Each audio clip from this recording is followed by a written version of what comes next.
রক্ত? এসব রক্ত কেন? তুমি কেন চলে গেলে আমাকে ছেড়ে?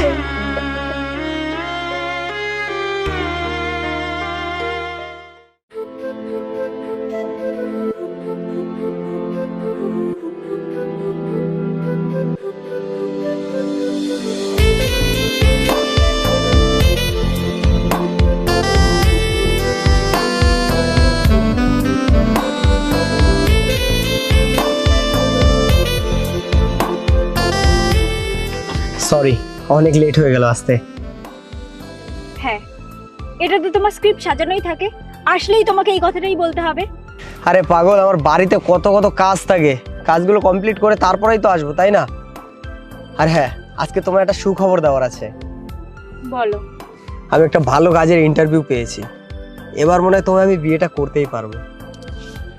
সত্যি বলতে আমারও খারাপ লাগে, গত 4 বছর ধরে তোমার সাথে আমি রিলেশনে আছি, কিন্তু তোমায় বিয়ে করার সেই ক্ষমতাটা আমার এখনো হয়ে ওঠেনি। বাদ দাও সব কথা, তুমি আমাকে যেমন ভাবে রাখবে আমি তেমন ভাবেই খুব খুশি থাকবো।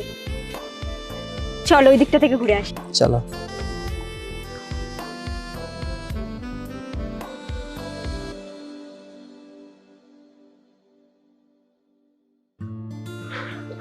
আচ্ছা, আমার জন্য তোমাকে অনেক কষ্ট করতে হয়, তাই না? কেন? না, এই যে আমি কিসে ভালো থাকবো কিসে ভালো থাকবো না, এই সব কিছুই তুমি ভাবো, আর এই জন্য দেখো তুমি জীবন থেকে কতটা পিছিয়ে যাচ্ছ। এর থেকে ভালো হয় না আমি সাইড হয়ে যাই, তাহলে তুমি অনেক ভালো থাকবে। সেই ঘুরে ফিরে একই জায়গায় আসলে। দেখো, ছেলেদের লাইফে এরকম একটা সময় আসে যখন ফ্যামিলির একটা চাপ থেকেই যায়। এটা তো লাইফের একটা পার্ট, তাই না?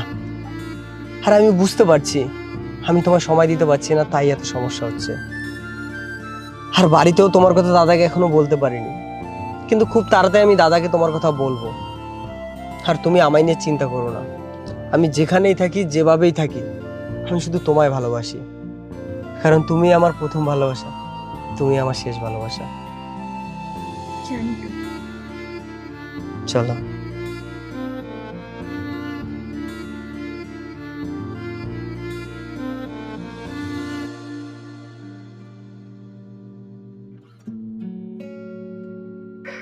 কিরে, আয়নায় মুখটা দেখেছিস? নিজের শরীরের দিকে খেয়াল করেছিস? কি হয়েছে সেটা তো বলছিস না, আর এদিকে দুদিন ছাড়া একটা কাজে ঢুকছিস আবার বেরোচ্ছিস। আরে কোনো এক জায়গায় তো কাজটা তো করতে হবে। হে দেখ, লোকে বলছে তুই নাকি বোকা, বলদ, ঠিকঠাক করে সবার সঙ্গে মিশতে পারছিস না। দেখ, তাই যদি হয় তাহলে তো খুব মুশকিল। আর আমি তোর দাদা হয়ে এই বলদ শব্দগুলো আমি শুনতে নারাজ। কি করব, আমি তো চেষ্টা করছি, তাই না? হ্যাঁ, তো চেষ্টা কর না, চেষ্টা কর, কিন্তু এরকম দুর্বল হয়ে বসে আছিস, কথাবার্তা কম বলছিস। তোর কি হয়েছে তো আমাকে ঠিক করে বলছিস না। আর তুই একটা কাজ কর, মন দিয়ে নতুন কোনো জায়গায় কাজ কর, সেখানেই পড়ে থাক। আর এর শরীরে জোশ আন, শক্তি আন, দেখবি তুই ঠিক একদিন দাঁড়িয়ে যাবি। আর লোকে কেন বলবে তুই দাদার টাকায় খাচ্ছিস, দাদার টাকায় পড়ছিস? লোকে এই বলার সুযোগটা যাতে না পায়, তুই নিজের টাকাতেই নিজের পায়ে দাঁড়িয়ে নিজের সফলতা অর্জন কর, বুঝলি?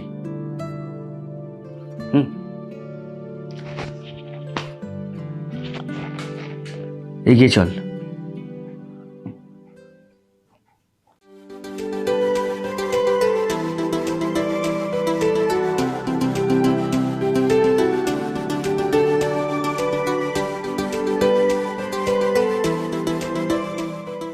আরে অমৃতা, কেমন আছিস?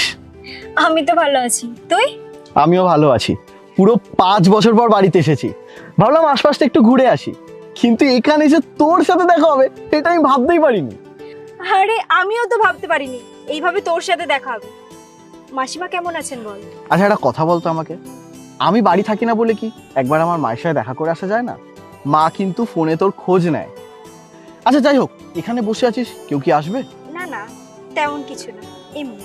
তাহলে এতদিন পর দেখা হলো, চল না আমার সাথে একটু ঘুরে আসবি, মানে যদি তোর কোনো প্রবলেম না থাকে তো। তোর সাথে ঘুরবো, এতে আবার প্রবলেমের কি আছে? চল তাহলে। চল।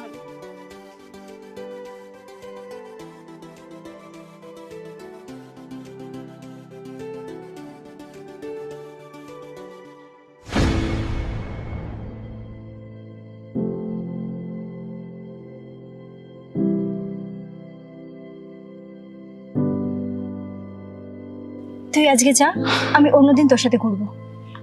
ঠিক আছে।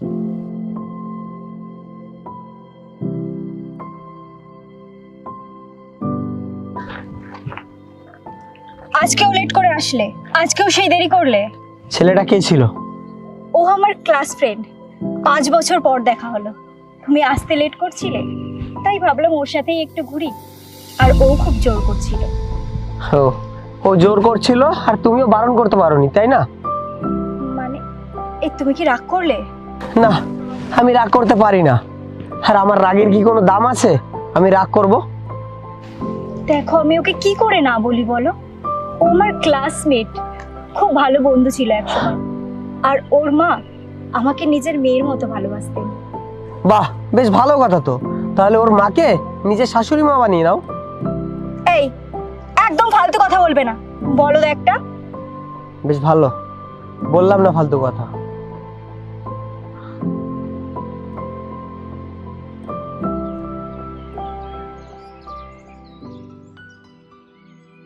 বলিস কি রে, তুই করবি জিম? আরে দম আছে, শরীরে জোর থাকতে হয়, মনের জোর রাখতে হয়। হ্যাঁ, এসব বাদ দে, এর থেকে ভালো তুই মাটি কাটার কাজে যা, বুঝলি? দেখবি জিমের থেকে অনেক ভালো কাজ হবে। হ্যাঁ ভাই, অপমান করছিস। আরে সত্যি রে, আমি না শরীরের ভিতরে জোর পাচ্ছি না, কেন জানি একটা অদ্ভুত সমস্যার সৃষ্টি হচ্ছে, যার উত্তর খুঁজে পাচ্ছি না। কি বলতো, অলস প্রকৃতির মানুষগুলোই না এরকম এক একটা অজুহাত রেডি রাখে সব সময়। আচ্ছা বেশ, তুই বস, আমি যাই। ওই দেখো, আরে কিছু একটা বললেই তুই রাগ করিস। আরে আমি তোকে আমার একটা বন্ধু হিসাবে বলছিলাম, পাড়ার কাকি কাকিমা হিসাবে নয়। আরে এই শঙ্কর, আরে এই শঙ্কর দাঁড়া, আরে কথা আছে। আমি জানি আমার শরীরে আমি জোর পাচ্ছি না, তাই বলে আমাকে হেরে গেলে হবে না। আমি দাদাকে দেখিয়ে দেব যে না, আমিও জিম করতে পারি, আমিও জিম করি। কিন্তু কিছুক্ষণ জিম করতেই শরীরের ভিতরে কেন জানি না অসহ্য ফিল হচ্ছে। আমি আর পাচ্ছিলাম না, দম বন্ধ হয়ে আসছিল, নিজের কাছে নিজেই হেরে যাচ্ছিলাম। তাই ভাবলাম যে কিছুক্ষণ রেস্ট নিয়ে আবারও জিম করা শুরু করব। কিন্তু আমি আর পাচ্ছিলাম না, আমার দম আটকে আসছিল। জানি না কি হয়েছে আমার শরীরের ভিতরে, যে কারণে আমার এত প্রবলেম হচ্ছে। যাই হোক, যা হবে সব দেখা যাবে।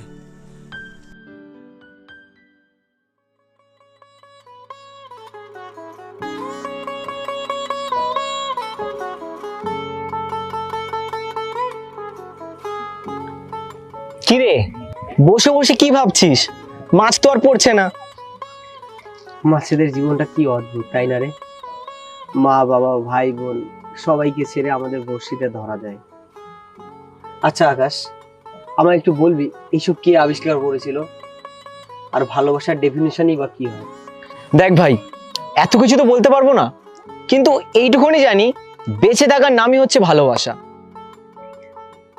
তুই যদি নিজেকে ভালোবাসিস তাহলে বাঁচতে অনেক সুবিধা হয়। আরে আরে ভাই, কিরে?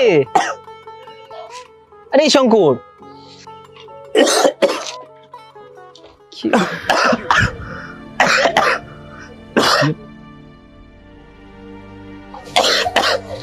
কিরে? আরে জল খাবি না কিরে? এই রক্ত, এই শঙ্কর রক্ত কেন? জানি না রে, এখন একটু কাশি হলে রক্ত বেরোচ্ছে। আরে কি বলিস কিরে তুই? আরে ডাক্তার দেখা যাবে তো না কিরে? চ চ চ। আচ্ছা, তোমার যে ইন্টারভিউটা ছিল সেটার কি হলো? ওরা ডেট পিছিয়েছে, তাই আর আমার যাওয়া হয়নি। যেতে হবে না, তোমাকে কোনো ইন্টারভিউ দিতে হবে না। দাদার পয়সায় বসে বসে খাও। ফালতু কথা কেন বলছো বলো তো? এমনিতেই আমার শরীরটা ভালো লাগছে না। শরীর ভালো লাগছে না কেন? কি হয়েছে তোমার? থাক, যে তার ভালোবাসার মানুষের মনের কথাই বোঝে না, তাকে সমস্যার কথা জানিয়ে কি হবে? এটা তুমি বলতে পারলে? আমি ভালোবাসা বুঝি না? আমি তোমার মনের কথা বুঝি না? না, বোঝো না। আরে অমৃতা, আজ আবারও দেখা হয়ে গেল। তা পাশে এটা কে? বন্ধু, ও আমার বন্ধু। আচ্ছা, তুমি বসো, আমি যাই। ছেলেটা রাগ করে চলে গেল নাকি? না, তেমন কিছু না। আচ্ছা শোন, আগের দিন তো আমাদের খেতে যাওয়া হয়নি, চল আজকে গিয়ে খেয়ে আসি।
কিরে অমৃতা, এত কি ভাবছিস?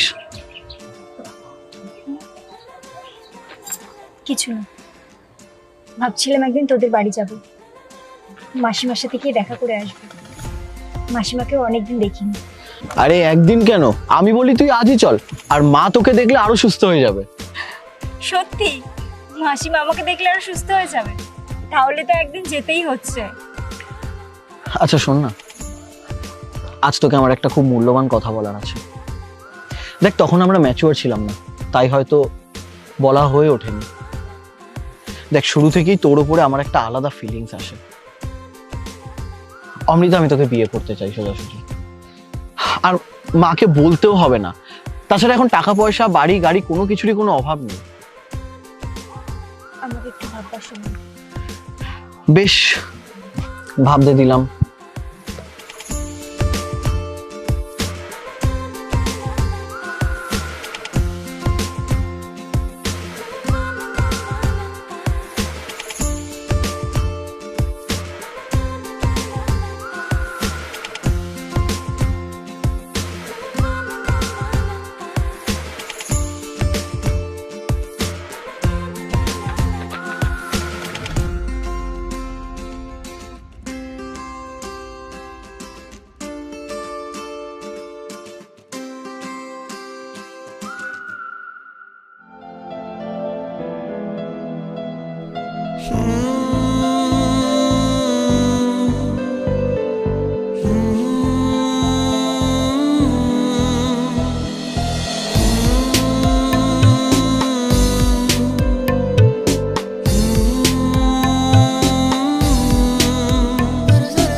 কি ব্যাপার, আজকেও লেট করলে? দিন দিন তো দেখছি তোমার লেটের পরিমাণটা বেড়েই যাচ্ছে। বাদ দাও না, কি খাবে বলো? আমি কিছু খাবো না। আমি তোমাকে একটা প্রশ্ন করলাম, প্রশ্নটার উত্তর দাও। আজকে আমি তোমাকে কিছু মূল্যবান কথা বলবো। দেখো, তুমি আমার বুকের বাতাস, তুমি আমার কলিজা, তুমি স্বর্গ, আর আমি তোমাকে ভালোবেসে নিজেই গর্বিত। তুমি যেরকম, আমি তোমাকে এরকম ভাবে ভালোবাসতে রাজি। আর আমি বেঁচে থাকি বা নাই থাকি, সারা জীবন আমি তোমাকে ভালোবেসে যাব। মানে তুমি কোথায় যাবে? এরকম কথা বলছো কেন? দেখো, আজকে আমি বাড়িতে না বলে এসেছি, বাড়ি ফিরতে হবে, পরে দেখা করবো।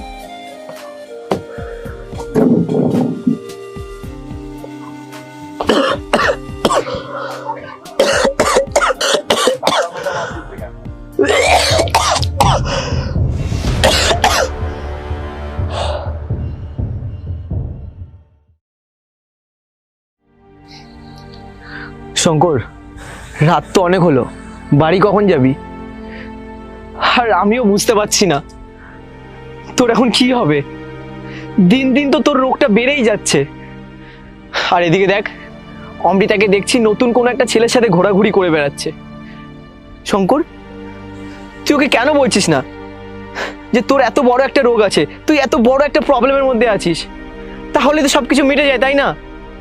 আমি চাই না অমৃতা জানে, কারণ ডাক্তার বলেছে আমার হাতে সময় খুব কম, আমি আর বেশি দিন বাঁচবো না। আর অমৃতা এরকম একটা মৃত লাশের সাথে কেনই বা প্রেম করবে বল? যাই হোক, আমি যখন মরে যাবো না, একটা বারের জন্য হলো অমৃতাকে আমার সামনে নিয়ে যাবো, বুঝলি? আমি হয়তো চোখ দিয়ে দেখতে পারবো না, কিন্তু আমার আত্মা অনেক শান্তি পাবে। তুই কেন এসব বলছিস বলতো? তোর কিচ্ছু হবে না। আরে তুই অযথা ভয় পাচ্ছিস। কত মানুষ জানিস কত কষ্টের মধ্যে আছে, তুই অযথা ভয় পাচ্ছিস। আরে তোর সাথে আমি ছোটবেলা দিয়ে আছি, আমার কোনো বাবা নেই, কোনো মা নেই, আমার কোনো বন্ধু নেই। তুই আছিস আমার ছোটবেলার বন্ধু, তোকে এত তাড়াতাড়ি আমি হারাতে দেবো না রে। দরকার পড়লে দাদা আছে, আমি আছি, তোকে বড় সড়ো ডাক্তারের কাছে নিয়ে যাব, কিন্তু তোকে কোনো কিছু হতে দেবো না রে। তুই টেনশন করিস না। না রে, আমার হাতে সময় খুব কম। আর হ্যাঁ, আমার নিয়ে বেশি টেনশন করবি না, কারণ তোরা টেনশন করলে আমার খারাপ লাগবে। যেখানেই থাকবি আনন্দ করবি, অনেক ভালো থাকবি। আর চল, রাত অনেক হয়েছে, এবার বাড়ি যেতে হবে। আর দাদাকে একটু দেখে রাখিস। চল, রাত অনেক হয়েছে, এবার বাড়ি যাই।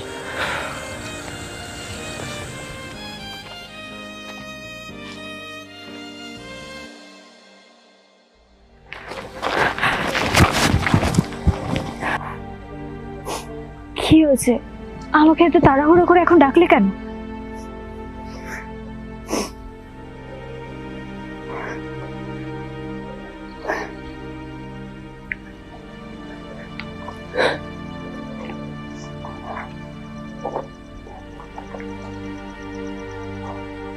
ও অমৃতা, এসেছো তুমি?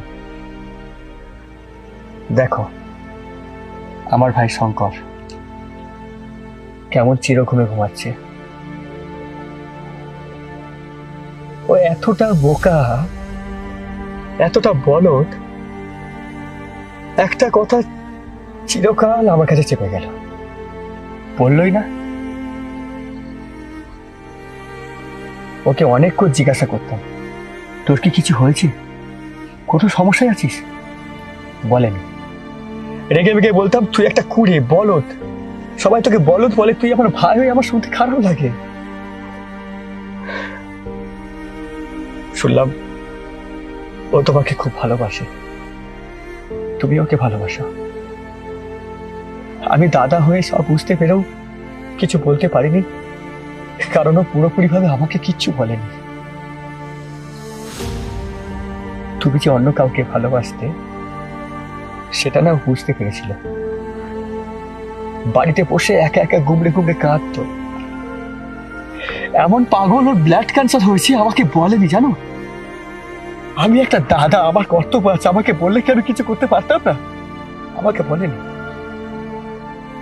যত দুঃখ কষ্ট সব নিজের মধ্যে গুমড়ে গুমড়ে শুয়ে গেছে। আমি বুঝতে পারছি তোমার মনের অবস্থা খুব খারাপ, তবুও বলবো ও সব কিছু জেনে শুনে তোমার ওই ভালোবাসাকে সাপোর্ট করেছিল। ও জানে ও বেশি দিন বাঁচবে না, তাই তাই যা করছে করুক। অমিতা, আমার শেষ অনুরোধ, পায়টা চলে যাওয়ার বেলা একবার ওকে ওকে ভালোবেসে বলো যে তুমি কতটা অনুতপ্ত ওর জন্য। যাও।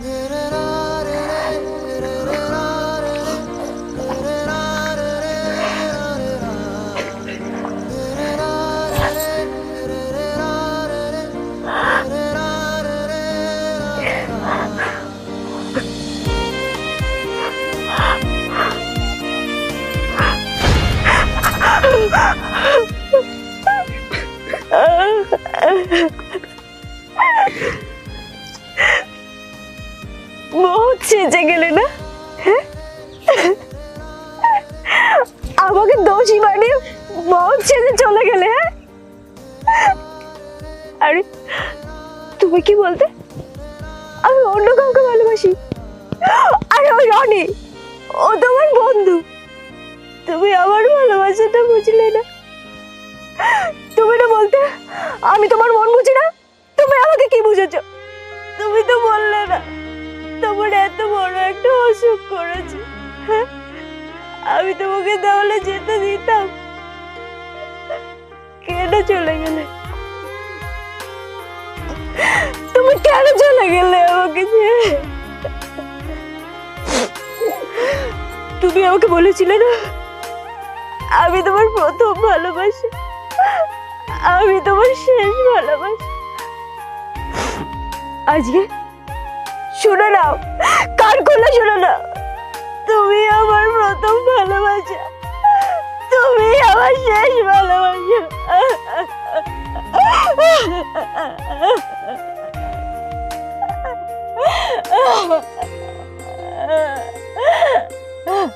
শঙ্কর, দেখ ভাই, তোর শেষ ইচ্ছা আমি পূরণ করেছি। অমৃতাকে তোর সামনে নিয়ে এসেছি, দেখ দেখ ভাই।